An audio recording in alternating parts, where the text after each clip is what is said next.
Muy buenas tardes. Un saludo especial en nombre de la doctora Diana Alexandra Remolina Botía, presidenta del Consejo Superior de la Judicatura y de los demás magistrados que integran la corporación. Bienvenidos todos y todas a esta segunda videoconferencia denominada Seguimiento y Prórroga de la Declaratoria de Vulneración de Derechos, que hace parte del segundo ciclo de capacitación en derechos prevalentes de los niños, niñas y adolescentes, y que se desarrolla en coordinación con la Procuraduría Delegada para la Defensa de los Derechos de la Infancia, la Adolescencia, la Familia y la Mujer. Hoy continuaremos con la temática sobre el proceso administrativo de restablecimiento de derechos de los niños, niñas y adolescentes, donde abordaremos los términos procesales para que la autoridad administrativa realice el seguimiento a la declaratoria de vulneración de derechos y el término de la actuación administrativa para resolver la situación jurídica de un niño, una niña o un adolescente bajo la Ley 1878 de 2018, que modificó la Ley 1098 del 2006. En el día de hoy contamos con el privilegio de que nos acompañe nuevamente nuestra formadora, la doctora Cecilia Díez Vargas, conjuez de la Sala de Familia del Tribunal Superior de Bogotá, directora de la especialización en Derecho de Familia de la Universidad del Rosario, académica y experta en temáticas de Derecho de Familia, y quien se ha desempeñado como docente de pregrado y posgrado de diversas universidades, entre las que destacamos la Universidad Sergio Arboleda de Bogotá, la Universidad Nacional de Colombia, Universidad de Ibagué, Universidad del Rosario, entre otras. Tan pronto finaliza la exposición, la doctora Cecilia Díez Vargas dará respuesta a algunas de las preguntas que ustedes tengan a bien formular a través del chat de participación. Las inquietudes técnicas sobre conexión, registro y evaluación que puedan surgir durante el desarrollo de esta videoconferencia serán atendidas con mucho gusto por nuestros servidores de la Escuela Judicial. Es un gran gusto tenerla nuevamente, doctora Cecilia Díez. Tiene usted el uso de la palabra. Bienvenida. Doctora Marilucero, buenas tardes. Yo creo que el gusto es para mí y reciba toda mi gratitud de nuevo por haberme invitado. Yo quiero saludar en forma muy especial hoy a la doctora Alexandra Remolina Botía, presidenta del Consejo Superior de la Judicatura, a su vicepresidenta y a todos los demás magistrados. A usted, doctora, en forma especial, recibo un saludo muy caluroso en unión de todos sus funcionarios.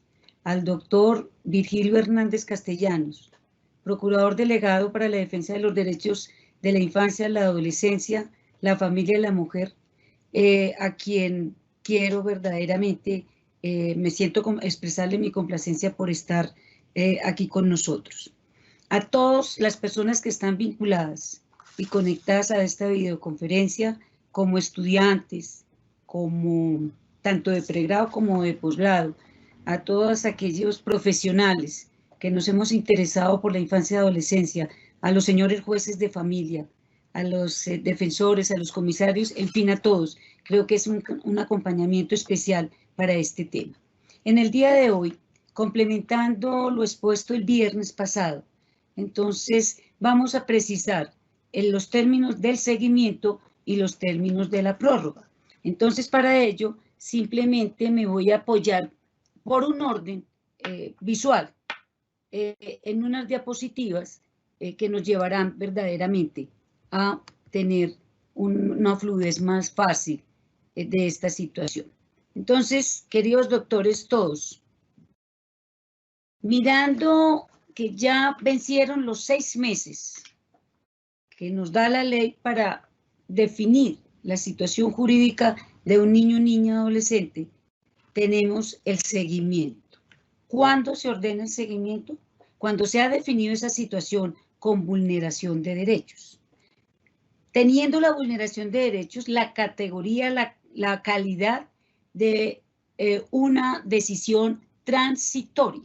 Esa es la razón por la cual, entonces, es un deber, no es de pronto muy potestativo, sino obligatorio, que cuando la autoridad administrativa define con declaratoria de vulneración de derechos, debe obligatoriamente fijar o señalar un seguimiento. Y es la flecha, y perdónenme que lo señale en esa forma, de la mitad. es el seguimiento, el término de seguimiento que no puede exceder de 6 meses, ojo, y que sirve para vigilar la medida de restablecimiento de derechos con la cual definieron la situación en los primeros 6 meses.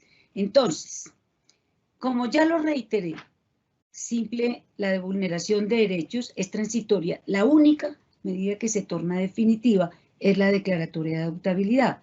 Por eso cobra tanta importancia la fijación del seguimiento cuando se declara en vulneración de derechos. ¿Y qué dijo la norma? La autoridad administrativa que tiene la competencia del proceso podrá modificar las medidas. ¿Cuándo?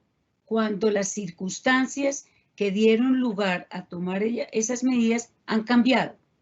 Y han cambiado, pueden cambiar para bien o pueden cambiar para algo que de pronto no es muy favorable para el niño, niña o adolescente. Cuando vaya a tomar esa determinación, en ese término de seguimiento donde verdaderamente he hecho una vigilancia, que no me cabe la menor duda que los defensores y los comisarios en este tipo de decisión lo hacen, entonces deberán convocar a una audiencia,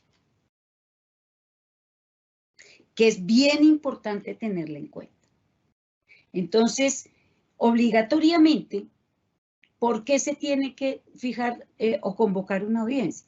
Porque la resolución que va a contener el cambio de la medida es susceptible del mismo recurso de reposición de la decisión inicial o del mismo control de legalidad de la homologación, tal como fue la decisión inicial. Entonces, tiene que ser en audiencia para que las partes verdaderamente se enteren. Y la audiencia, esa audiencia se convoca mediante auto notificado por Estado. Entonces, cobra capital importancia el término del seguimiento, que va hasta 6 meses. Y hago esa claridad para que no nos vayamos a confundir al final, porque creo que es bien importante para evitar lo que vamos a mirar en tercer lugar, que es la pérdida de competencia. El auto, como ya se los dije, para que todas las personas se enteren, mediante el cual fija la audiencia, la fecha de audiencia debe ser notificada por Estado, pero con una característica especial. Ese auto tampoco es susceptible de ningún recurso. Es decir, es una actuación propia de la autoridad administrativa. Cuando el cambio de medida, y ahí sí hago una diferencia clara, cuando el cambio de medida se produzca antes de la audiencia de pruebas y fallo, se deberá realizar mediante auto motivado notificado por Estado. Es decir, cuando el cambio de medida se dé durante el trámite del proceso. No hay ningún problema, el director del proceso es la autoridad administrativa y así lo hará. Auto que durante el trámite tampoco es susceptible de ningún recurso. Entonces, seguimos confirmando que hasta este momento el único recurso que hemos mencionado que se configura es el recurso de reposición contra la decisión que definió la situación jurídica del niño, niña o adolescente. ¿Qué puede hacer la autoridad administrativa al vencimiento de los 6 meses de seguimiento? O a los 6 meses del seguimiento. Que esos 6 meses del seguimiento, ¿cuándo o desde cuándo se empiezan a contar? Se empiezan a contar a partir de que la decisión que definió la situación jurídica ha quedado ejecutoriada. Y ahí debo hacer un paréntesis. Es decir, simultáneamente se va a dar, si hubo solicitud de homologación durante el término de los 6 meses del seguimiento, simultáneamente está el trámite de la homologación en el juzgado. ¿Por qué? Porque es que los términos para que se pueda solicitar homologación se cuentan, los 15 días se cuentan a partir de la ejecutoria de la decisión. Entonces, queridos jueces de la República, jueces de familia, Por eso es tan importante que los 20 días que la ley les dio a ustedes para tramitar la homologación se cumplan, para que no haya trastorno verdaderamente en los términos que muy seguramente, muy bien llevados a cabo, tiene la autoridad administrativa. Al finalizar o antes de finalizar los 6 meses del seguimiento, ¿qué puede hacer la autoridad administrativa con toda aquella vigilancia que ha hecho de la medida que tomó? Si el niño lo reintegró desde el primer momento y verifica o verificó que su familia es garante, que su familia cumple con todos los protocolos, todos los requisitos, cierra el proceso. Si por alguna razón el niño no lo había el niño, la niña adolescente no lo había reintegrado, pero constata que la familia ya cumple con todas las herramientas necesarias para garantizar los derechos, reintegra el niño sin ningún problema. Ya vamos a mirar que la autoridad administrativa lo hace muy bien, ya vamos a mirar esa partecita. Pero si verdaderamente en el término del seguimiento se establece que la familia no cuenta con las condiciones necesarias para garantizarle los derechos a ese niño, niño adolescente, lo declara en adoptabilidad. Pero la ley le dio una posibilidad más. Le dijo, no puede reintegrarlo, no puede declarar una adoptabilidad por alguna razón, por alguna que puede suceder. Entonces, ahí es donde tiene cabida la prórroga del término de seguimiento. Pero antes de entrar a ese tema, quiero significarles a los defensores y a los comisarios que el seguimiento, cuando se declara en vulneración de derechos, es obligatorio. Es una medida transitoria. Inclusive cuando reintegran el niño desde el primer momento al entorno familiar. ¿Y por qué? Yo les tengo un ejemplo ahí y lo saco de mi experiencia. ¿En qué sentido? En que yo sé que lo hacen con un acta muy completa, fijando unos objetivos muy claros, fijando unos objetivos a largo, a mediano y a corto plazo. Entonces, ¿qué es lo que ustedes tienen que hacer en el seguimiento? Pues vigilar todos aquellos objetivos que ustedes fijaron en esa acta, que sé que la hacen muy bien. Entonces, es obligatorio. Una vez definan la situación jurídica del niño o niña adolescente con vulneración de derechos, ordenar el seguimiento, que reitero, puede ir hasta el término de 6 meses. Y entrándonos en la prórroga, si no pudo cerrar, no pudo reintegrar el niño o no lo pudo declarar en adoptabilidad por alguna razón que es viable y razonable, la ley le dio una oportunidad más, pero piénsela a tiempo. Porque si no la piensa a tiempo y no produce la resolución que ya vamos a mirar, igualmente se pierde competencia. Y vámonos para la tercera flecha, y perdónenme el señalamiento del lado derecho de la diapositiva, que es la prórroga del seguimiento.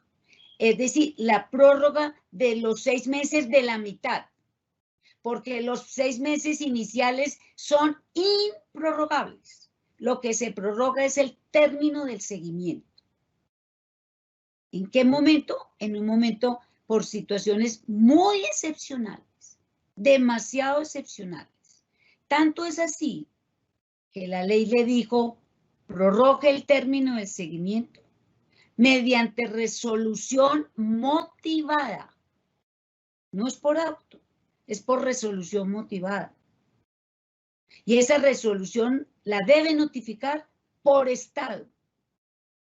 Ahí es donde yo les decía el viernes, de que antes con la 1098 era un solo estado, ahorita son 7 estados, que ya los vamos a mirar uno a uno. Esa prórroga, que se hace mediante resolución motivada, es de hasta 6 meses. ¿Desde cuándo se empiezan a contar los 6 meses de la prórroga? del término del seguimiento, a partir del vencimiento del término del seguimiento inicial. Es decir, hoy se me vencieron los 6 meses del seguimiento. A partir de mañana empieza a contarse los 6 meses de prórroga. Me parece que es grandes términos que hay que saberlos aprovechar para llegar a la conclusión que en ningún caso el proceso administrativo de restablecimiento de derechos podrá exceder de 18 meses contados a partir del momento en que la autoridad administrativa tuvo conocimiento de la presunta amenaza o vulneración de un derecho de un niño. Por eso es que juega tanta importancia lo que yo el viernes insistía, que tanto en el auto de trámite como en el auto de inicio de la actuación administrativa se consigne la fecha en que se tuvo conocimiento de la presunta amenaza o vulneración. Si la autoridad administrativa supera los términos de la prórroga y no ha tomado la decisión de fondo absolutamente definitiva, pierde competencia. Vamos a mirar que en este momento, con la modificación de la ley 1878 de 2018, la autoridad administrativa pierde competencia en 3 oportunidades. Y pues no debe ser, porque yo sé que son personas muy juiciosas, son personas pues que saben lo que están haciendo, qué es lo que más le interesa y nos interesa a la sociedad como tal y a la academia. Creo que eso es bien importante para la academia. Como ya lo vimos, no puede exceder de 6 meses. ¿Y qué debe hacer a los 6 meses? Cerrar el proceso si ya había reintegrado al niño. Reintegrarlo si por alguna razón no lo había reintegrado. Con la certeza absoluta que se han superado todas las condiciones que dieron lugar a que el niño no hubiera sido retornado a su medio familiar. Pero si finalmente también no se superó ninguna de las condiciones, pues declararlo en adoptabilidad. Ahí no queda ninguna otra alternativa para llegar a esta conclusión. ¿Cuál es la decisión de fondo? O el reintegro del niño a su medio familiar o declararlo en adoptabilidad. No queda ninguna. Eso es verdaderamente la decisión de fondo. Y creo que cobra importancia para que los señores jueces también lo entiendan en esa forma. La decisión de fondo, vencidos ya los términos de la prórroga, que son de 6 meses, son simple y llanamente el reintegro del niño a su medio familiar o la declaratoria de adoptabilidad. Con una aclaración, con todo el respeto la voy a hacer porque yo sé que vamos a tener una excelente conferencia con relación al mecanismo excepcional, pero para hacerle concordancia a esta conclusión, simplemente voy a introducir un tema, que el mecanismo de la ley 1955 de mayo del año pasado no constituye una instancia del proceso administrativo de restablecimiento de derechos. No constituye una instancia. Por lo tanto, reitero, la decisión de fondo es el reintegro o la declaratoria de adoptabilidad. Y por lo tanto, no es una etapa procesal el mecanismo excepcional, que pues nos vamos a maravillar con el desarrollo que va a hacer la doctora Rodríguez, no es ninguna instancia para arreglar ningún error, para arreglar un hierro, para arreglar nada. Es decir, lo que no se hizo en los 18, pues va a tener sus consecuencias que quiero que no pase, y esa es la razón por la cual hago tanta puntualidad en los términos. Cuando ya se han vencido los 6 meses para definir la situación jurídica, incluido la resolución del recurso de reposición. Cuando declaró en vulneración y fijó seguimiento, no lo pudo terminar allí, y la prórroga, y tampoco, pues se pierde competencia. con una amplitud el término de pérdida de competencia, que la 1878 sí introdujo una novedad muy grande, que con la 1098 la autoridad judicial no perdía competencia, solamente la autoridad administrativa. Hoy, con la 1878 pierde competencia la autoridad administrativa, pero la autoridad judicial también pierde competencia con las mismas consecuencias. Entonces, los términos han sido claros, que no vale la pena pues llegar a esos extremos. Y puntualicemos la pérdida de competencia de la autoridad administrativa. ¿Cuándo pierde competencia la autoridad administrativa?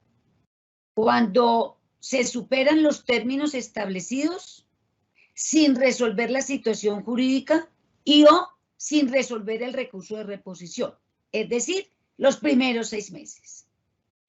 En ese momento no resolvió la situación y no resolvió el recurso si se lo presentaron, dentro de los 6 meses perdió competencia. Primera oportunidad de perder competencia. O primer momento en que pierde competencia.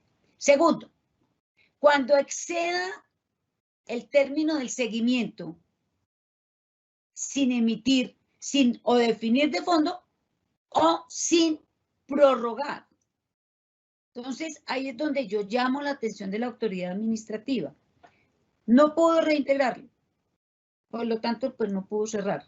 Y no puedo declarar en adoptabilidad. Perfecto, habrá razones, pero fundamentales. Profiere la resolución en tiempo para que prorrogue esos 6 meses del seguimiento. Le dieron una oportunidad más. Si no lo hace, pierde competencia. Segundo momento en perder competencia. Y cuando se superen los 6 meses de la prórroga, si prorrogó en tiempo y con todas las de la ley, entonces, igualmente, tercer momento en que pierde competencia. Y la ley ha sido clara. Cuando se supera el término de los primeros 6 meses y no definió y o no alcanzó a resolver el recurso dentro de esos 6 meses, la ley le dijo, señora autoridad administrativa, remita usted mismo de oficio el expediente o el proceso a la jurisdicción de familia. ¿Cuándo y cómo? Dentro de los 3 días siguientes. No se lo guarde, porque también va a tener otra consecuencia.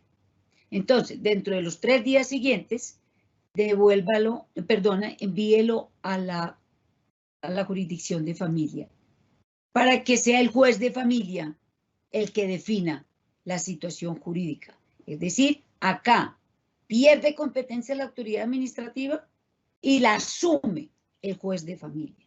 Por eso insistía el viernes que ese auto es de asumir competencia. ¿Por qué? Porque la perdió la autoridad administrativa. Pero más aún llegó la ley y dijo, cuando el juez reciba ese expediente, debe comunicarle a la Procuraduría General de la Nación,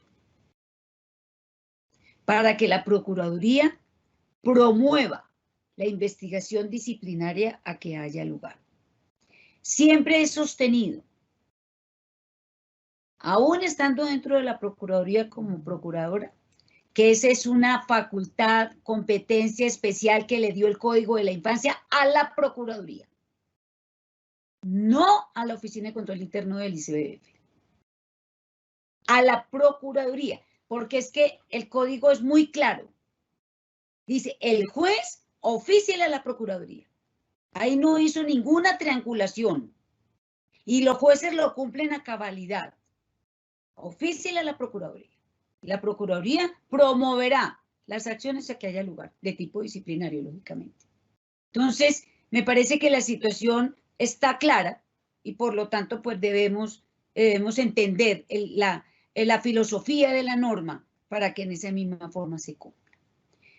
Si la autoridad administrativa no cumple con el término de 3 días para enviar el proceso a la jurisdicción de familia, pues la 1878 le dio una competencia especial o una facultad especial a los directores regionales. Y les dijo, envíelo usted en calidad de director, ya que su defensor no lo envió. Entonces, señores jueces de familia, a ustedes les puede, por pérdida de competencia, llegar la remisión o por parte del defensor de familia, que tenía el proceso y lo tramitó y perdió competencia, o por parte del director regional. Las dos vías son perfectas porque están dispuestas en la norma sin ningún problema. El Instituto Colombiano de Bienestar Familiar, en aras de dar mayor claridad, de colaborar, porque creo que esa línea técnica que dio el año pasado, especialmente en el memorando del 4 de abril, dio una línea técnica que ordenó, creo, la vida. ¿Y qué le dijo a la autoridad administrativa? Dijo, mire, cuando pierda competencia, envíe el proceso a la jurisdicción, pero con estos puntos claros. ¿Y cuáles fueron esos puntos? Dígale en el oficio remisorio, donde lo va a remitir a la jurisdicción de familia, pues puntualice el estado de cumplimiento de los derechos del niño, niña, adolescente involucrado en ese proceso. Ordene antes de una valoración sociofamiliar para que le llegue al juzgado actualizada. Acordémonos que los juzgados no tienen equipo interdisciplinario. Entonces, qué importante es que le llegue la valoración actualizada, porque muy seguramente entonces, de pronto cuando el juez va a actuar, el niño, perdónenme lo trágico, se ha muerto, o ya ha cumplido 18 años, o muchas cosas pueden suceder. Entonces, mándele una claridad al respecto. Un perfil de vulnerabilidad, el concepto muy respetuoso, porque creo que tienen todo el derecho de hacerlo la autoridad administrativa al señor juez, un concepto muy respetuoso sobre la pertinencia de mantener, de modificar o de suspender la medida que hasta ese momento provisional tenía el defensor o la defensora de familia. Pero lo más importante que se dijo en ese memorando fue, ojo, dígale al señor juez en qué parte, en qué momento perdió competencia. La perdió dentro de los primeros 6 meses, porque no definió en tiempo. La perdió en los 6 meses del seguimiento o la perdió en los 6 meses de prórroga. Yo creo que eso adelanta el trabajo para los señores jueces de familia, adelanta el trabajo profundamente, para que se entienda que en unos puede haber perdido, le llega un expediente al juez, en unos puede haber ya definición de la situación jurídica y en otros no. Entonces, la situación cambia para el juez. Entonces, creo que fue muy afortunada la línea técnica que dio el ICBF en ese memorando, que creo y reitero que fue el 4 de abril del 2019. Pero lleguemos a la pérdida de competencia de la autoridad judicial. Ojo, los jueces de familia también pierden competencia hoy. ¿Cuándo? Cuando le llegue el expediente al juez de familia, ojo, debe asumir competencia. ¿Por qué? Porque la perdió la autoridad administrativa. Entonces, ¿quién va a definir de fondo? El juez de familia en el evento que haya perdido competencia en los primeros 6 meses y así sucesivamente. Por eso reitero qué tan importante es que el oficio remisorio sea claro. ¿Y qué se dijo cuando le llega por vía de pérdida de competencia? Que el juez tiene 2 meses, 2 meses, contados, señores jueces, a partir del día siguiente de la radicación del proceso, no del auto en que asume competencia, de la radicación del proceso. Entonces me parece que esos 2 meses tienen término de inicio perfectamente establecido en la norma.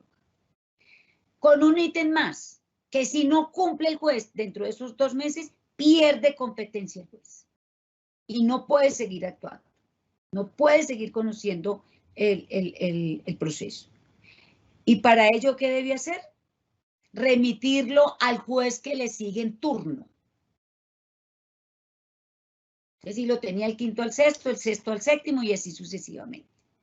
Y el juez nuevo que reciba el proceso deberá informar al Consejo Superior de la Judicatura para lo pertinente. Entonces, pues el querer de nadie es perder competencia, ni la autoridad administrativa ni la autoridad judicial. Creo que hay herramientas claras para no llegar a ese estado de perder competencia, porque ya vamos a llegar a una parte que no me gusta decirla. Aquí simplemente que tengo condensado los momentos en que se pierde competencia. Primero, cuando no se define dentro de la situación jurídica dentro de los 6 meses. Contados a partir de qué momento de que tuvo conocimiento de la presunta vulneración o amenaza. Pierde competencia. 2, cuando no resuelve el recurso de reposición dentro de esos mismos 6 meses. Pierde competencia. Tercer momento. Cuando resuelva la situación jurídica en tiempo, declaró en vulneración de derechos y al vencimiento de estos 6 meses del seguimiento, no declaró al niño en adoptabilidad, no lo reintegró y por lo tanto no pudo cerrar el proceso, el expediente. Pierde competencia. Ojo. El término de seguimiento no pudo definir de fondo, pero prorrogó en tiempo. Muy bien, en tiempo mediante resolución motivada. Pero deja vencer los 6 meses de la prórroga del seguimiento. Pierde competencia. Entonces, miren que son momentos que no deben dejarse pasar. Son momentos que siempre he dicho, señores defensores, señores comisarios, cuando ustedes vayan a firmar un auto de iniciación de la actuación administrativa, ¿ya les ha corrido un tiempito de los 6 meses, además? A no ser que sean, pues, la situación muy diligente y sea casi de un día para otro. Pero los términos están debidamente establecidos que no admiten interpretación. No admiten interpretación de ninguna clase. Y hay otro momento que es bien importante aclararlo. Si ustedes ven, no está numerado. No es que sea un quinto momento o una quinta oportunidad de perder competencia. No. La autoridad administrativa no tiene competencia, que es diferente. No es que la pierda, sino que no tiene competencia para subsanar los hierros y o decretar la nulidad cuando se haya vencido el término para definir la situación jurídica de un niño, niña, adolescente. Es decir, definió dentro de los 6 meses muy bien el defensor o el comisario. Definió dentro de los 6 meses. Resolvió el recurso de reposición dentro de los 6 meses. Pero con posterioridad a ello, detecta un hierro. Es factible que lo haya detectado. Ya no lo puede arreglar. Porque ¿cuándo lo puedo arreglar? Solamente si lo hubiera detectado dentro del trámite del proceso. Como ya aquí definió, entonces ya no lo puedo detectar. ¿Qué es lo que ordena el parágrafo segundo y el quinto del artículo 100 que le dice autoridad administrativa, envíelo a la jurisdicción de familia en sede de revisión? Es decir, cuando a la autoridad le llega en sede, al juez le llega en sede de revisión, ya hay una decisión tomada. Ya hay una decisión tomada. Entonces, ¿qué hará el juez? Y el mismo código se lo dice, no es de interpretación tampoco, dice, verifique si esa nulidad que le está diciendo la autoridad administrativa, si se logra configurar, decrétela y resuelva de fondo. Entonces, estas son vías muy importantes que hay que tener en cuenta para poder, no solamente que la autoridad administrativa rotule la remisión del proceso por homologación, por pérdida de competencia o por revisión, para que el juez también se ubique desde el primer momento en que lo recibe. Y una advertencia para finalizar quizás el tema de pérdida de competencia es, ¿cuándo se configura la pérdida de competencia? Cuando hay proceso administrativo de restablecimiento de derechos. Cuando no hay proceso, no se configura pérdida de competencia. Y les pongo un ejemplo. quizás en algún momento sucedió, ya hoy no, porque es que cada día yo creo que todos nos perfeccionamos cada día y estoy segura que con el conocimiento de todos y el interés y el compromiso nos perfeccionamos. En algún momento se recibió una denuncia, se recibió una queja, se ordenó de pronto algo, alguna acción y se quedó ahí. Y entonces se envía a la jurisdicción. No, ahí no se configura pérdida de competencia. ¿Cuándo se configura pérdida de competencia? Cuando con posterioridad a la verificación se profirió el acto de inicio de la actuación administrativa. Ah, ya hay proceso administrativo. Ahí sí se configura pérdida de competencia y es muy importante que pues los señores jueces no pierdan tiempo cuando les envían esos expedientes sin un auto en que le dio inicio a un proceso administrativo de restablecimiento de derechos.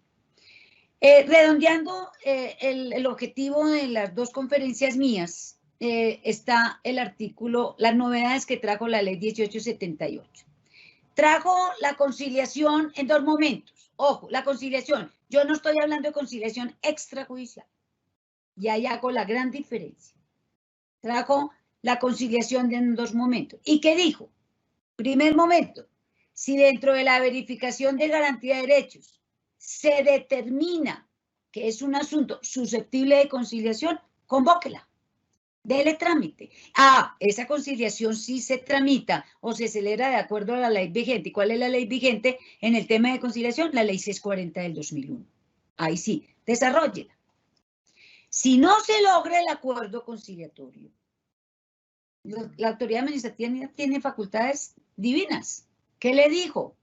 Fije, señora autoridad, fije, señor defensor o comisario, las medidas provisionales relativas a custodia, alimentos o visita mediante resolución motivada. Pero también le adicionó y le dice, si alguna de las partes quedó en desacuerdo con alguna de esas medidas que tomó de nivel provisional, pues simplemente le solicitan que lo envíe a la jurisdicción de familia, redacte una demanda, elabore una demanda y envíelo a la jurisdicción para que se tramite el proceso respectivo.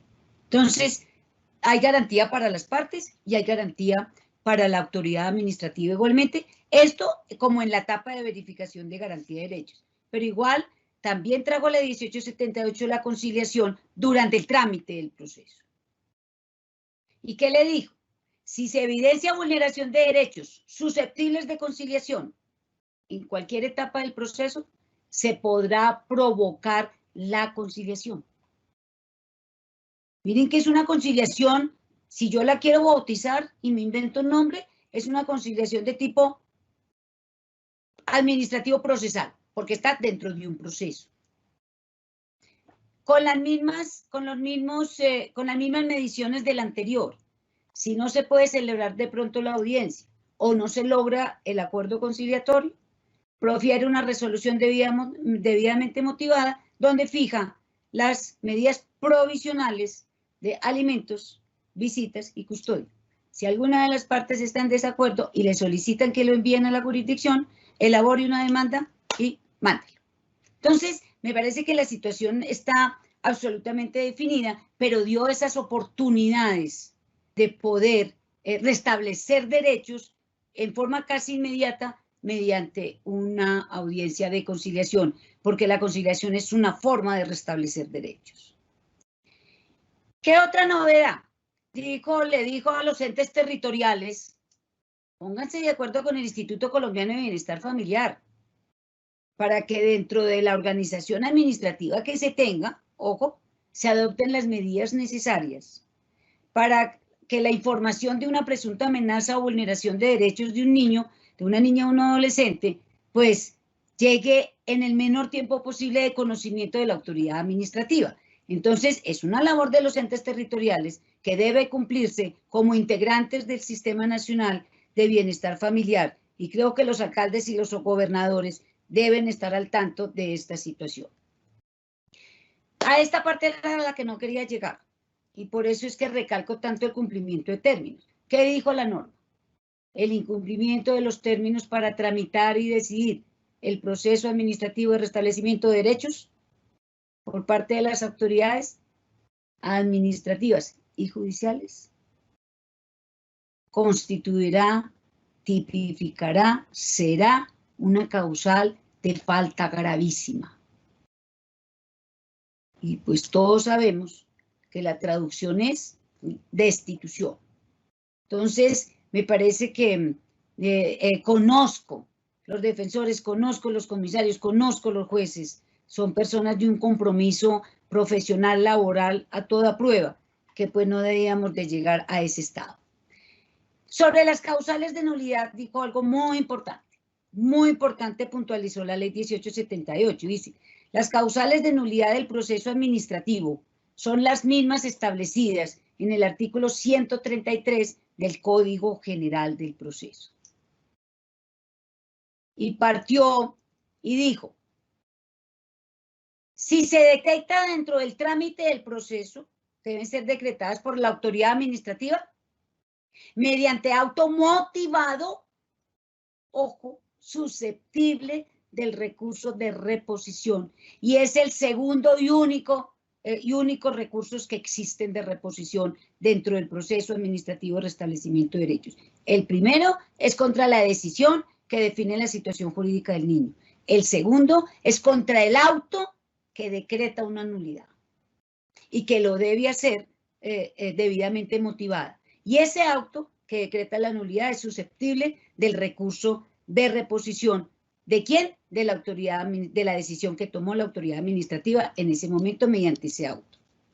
Y vuelve y reitera, si se evidencian después de haberse superado el término para definir la situación jurídica del niño o niño adolescente, la autoridad administrativa deberá enviar el expediente a la jurisdicción de familia para que sea el juez el que verifique si la nulidad sí se configura, si se configura la decrete y si la decreta asuma y resuelva de fondo. Se hicieron unas aclaraciones que me parece bien importante. El Instituto Colombiano también ha tenido una tarea invaluable, que yo sí debo hacer un reconocimiento a esa tarea. He estado muy de cerca para aprender verdaderamente. ¿Y qué se le dijo a los señores jueces?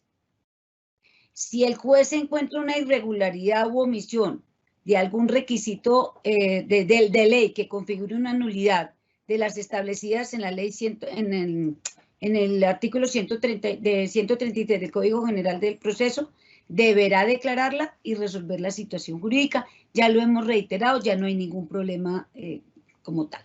Pero si el juez evidencia alguna falta de acción de búsqueda, alguna falta de alguna actividad de esas grandes actividades que desarrolla y ejecutan las autoridades administrativas, pues eso no va para nulidad.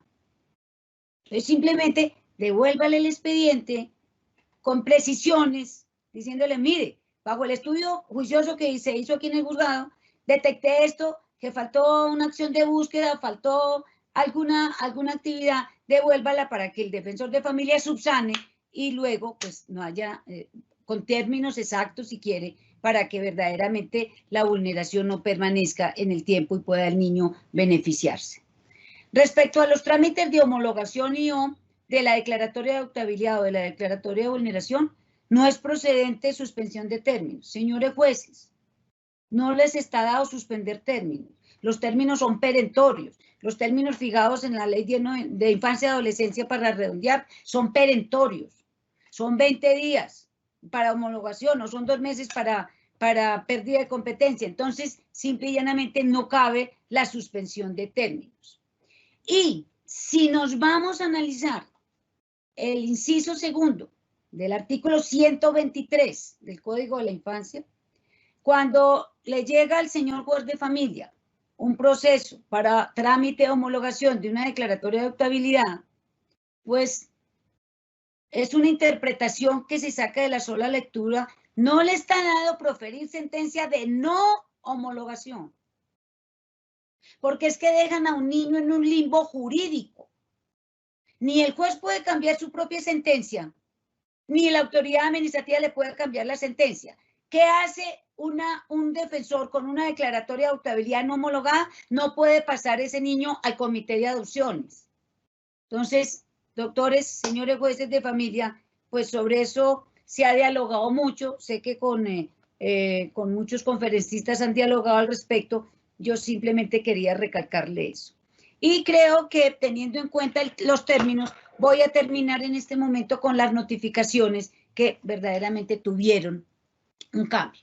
Y están especificadas una a una. Auto de iniciación de la actuación administrativa, la que indica el artículo, la notificación debe ser personal, atendiendo 290 y 291 del Código General del Proceso. Se rebota por aviso cuando el citado no comparece en ese término que se le estipuló. Pero importantísimo de este auto, que dice, cuando se ignore la identidad o la dirección de quienes deban ser citados, deberá hacerse mediante publicación en una página de internet y del ICBF y por un término de 5 días y por transmisión en un medio masivo de comunicación. Deberá incluirse una fotografía del niño, si se acepta por parte de la autoridad administrativa. Conozco conceptos del ICBF donde les dieron libertad, entonces pues ya ellos tienen su propio criterio y verán. Pero lo importante de este artículo es que la I en su redacción inicial era una O, la que tengo subrayada. Entonces, simplemente mediante la sentencia C228 del 2008, pues la Corte dijo, no, en todas partes no hay internet, cambiemos la O por la I y no hay ningún problema. Si transcurren 5 días después de la última comunicación y las personas no comparecen, se dan por notificadas sin ningún problema. La resolución de la decisión final que resuelve la situación jurídica, ya lo habíamos visto en estrados o por estado. Las demás providencias en estrados, porque pues es un proceso oral y debe ser en audiencia. El auto de traslado de pruebas practicadas antes de la audiencia final se notifica por estado. El auto que decreta nulidad del proceso se notifica por estado. El auto que fija fecha para la audiencia inicial para resolver la situación jurídica y o para cambiar la medida se notifica por estado. La resolución por la cual se prorroga el término de seguimiento se notifica por estado.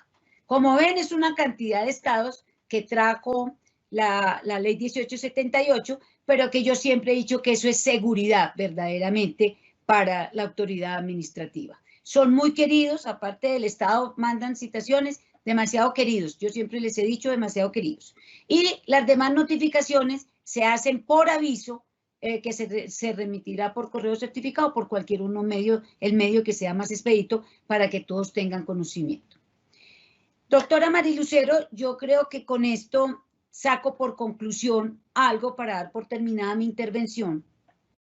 ¿Cuál es, quedando de pronto algunos puntos muy importantes como las medidas de restablecimiento y la resolución misma en que define la situación jurídica que debe ser absolutamente bien estructurada? Porque los jueces sí también tienen ese problema. No tiene una argumentación, no hay una congruencia, no hay unos hechos debidamente relatados y por lo tanto pues es un problema también para los jueces para saber si hay una proporcionalidad entre los hechos que se les pusieron en conocimiento y la medida que está resolviendo la situación jurídica. Pero con esto creo haber sido clara y la conclusión final es que los 18 meses no son para definir la situación jurídica. La situación jurídica se define en los primeros 6, los otros 6 son el seguimiento y los otros 6 son la prórroga del término del seguimiento. Por lo tanto, pues 6 por 3, 18, y esos son los famosos 18 meses que nos introdujo con mucha claridad la ley 1878. Con esto le doy todos mis agradecimientos, le expreso mi profunda gratitud, doctora Marilucero, y quedo a su disposición. Muchísimas gracias. Muchas gracias, doctora Cecilia Díez. A usted nuestro infinito agradecimiento por su generosidad. Vamos al ciclo de las preguntas y directo vamos a la primera. ¿Por qué vías llega o puede llegar un proceso administrativo de restablecimiento de derechos a la jurisdicción de familia? Doctora, qué buena pregunta. Yo creo que esa es una pregunta muy importante, sobre todo para los jueces, para que lo tengan claro y para que los defensores sepan remitir. Llega primero por vía de homologación, cuando ha definido en tiempo la autoridad administrativa, y simplemente se solicita dentro del término estipulado por la ley el control de legalidad y entonces llega para que el señor juez avale, legitime o autorice esa decisión que tomó la autoridad administrativa, que es lo que es una homologación. La segunda vía es cuando pierde competencia la autoridad administrativa en alguno de los tres momentos, entonces ya no podrá tomar decisiones porque serían nulas, entonces lo envían por pérdida de competencia y ahí es donde el juez asume la competencia y se vuelve el director del proceso en ese momento. Y la tercera vía es por vía de revisión, que igualmente cuando llega por vía de revisión le llega con una decisión ya tomada en tiempo, porque no es que haya perdido competencia la autoridad administrativa, sino que detectó el hierro con posterioridad. Entonces le llega al juez, el juez debe verificar y al verificar muy seguramente va a tener que resolver porque yo no creo que la autoridad administrativa lo envíe con una expectativa, sino porque verdaderamente hay una causal. Entonces asume competencia, decreta la nulidad y resuelve de fondo. Muy bien, doctora. La siguiente pregunta. ¿Cuándo debe ordenar la autoridad administrativa el seguimiento y por cuánto tiempo? Bueno, muy buena pregunta también. A ver, el seguimiento deberá ordenarse cuando la situación cuando la definición de la situación jurídica de un niño o niña adolescente fue decidida con resolución de declaración de vulneración de derechos. Entonces, allí ordena, porque es una medida transitoria, ordena el seguimiento que puede ir hasta por 6 meses. Y reitero que dentro de esos 6 meses, si esa decisión inicial fue solicitada la homologación, entonces simultáneamente llevándose o transcurriendo los 6 meses, están los 20 días que tiene el juez para resolver la homologación. Entonces, solamente cuando define con declaración de vulneración de derechos, no más.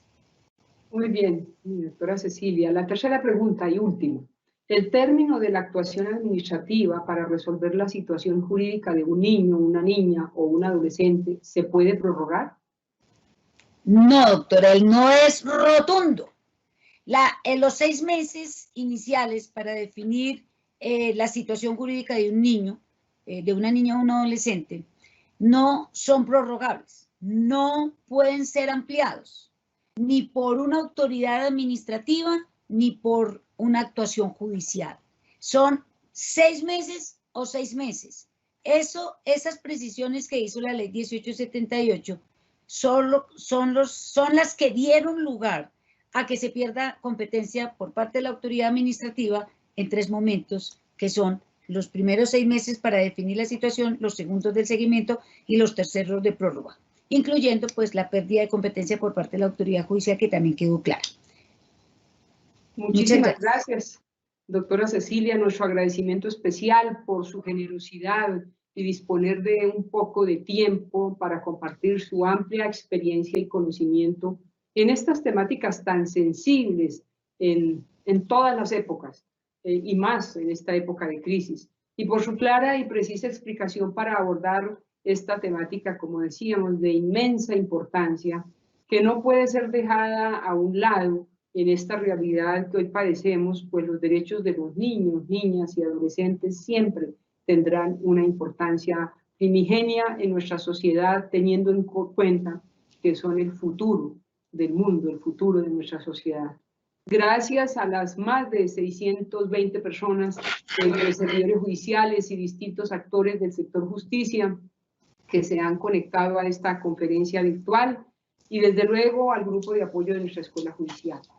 Y como siempre, a propósito del tema del día de hoy, nos despedimos con una frase del filósofo, escritor y compositor Juan Jacobo Rousseau. La infancia tiene sus propias maneras de ver, pensar y sentir. No hay nada más insensato que pretender sustituirlos por los nuestros. Muchas gracias, una feliz tarde para todas y para todos.